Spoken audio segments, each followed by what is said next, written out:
I need to know how to fix Wii U flashing red light. Oh, the red light of death.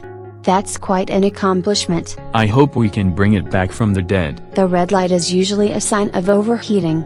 If you turn it off and let it cool off, it may come back on. Until it blinks the light or shuts down again. Check to see if the fan in the back is spinning. I think it is spinning. So make sure the airflow lets it actually vent the heat outside of the area around the gaming console, since hot air recirculating around the console causes it to overheat. It isn't like this thing is enclosed in a closed cabinet. There could be dirt built up inside the system, blocking the airflow. I don't think there's a colony of dust bunnies hiding in the Wii U.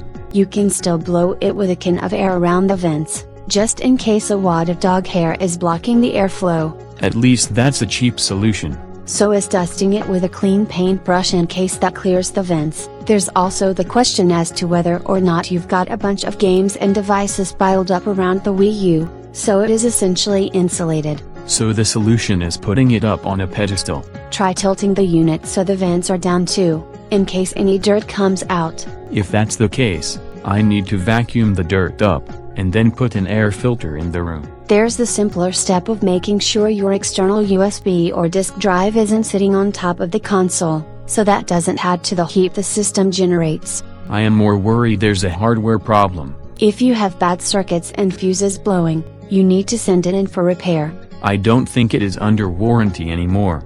And I lose my unsaved games and gaming time waiting for them to fix it. Unfortunately, if you open it up and check, you will void the warranty. So I don't know if it is the power supply. You could try to see if the power supply is outputting the correct values. I don't know how to do that.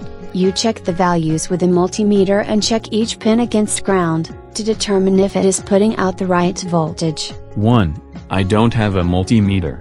2. I don't have a replacement power supply if it was reading wrong or know how to replace it if it were. You can disconnect the memory cards, USB cables, external drives and so forth and turn it on and see if it overheats. If the red light then starts flashing, you know it is a hardware cause that needs experts to fix. Any other tips on how to fix this? If it flashes red and shuts down, after you let it cool off, unplug it and then hold down the power button for 10 seconds before plugging it back in, just to make sure it is power cycled. At which point I can tell tech support yes, I've rebooted and power cycled and checked airflow, so now the ball is in your court.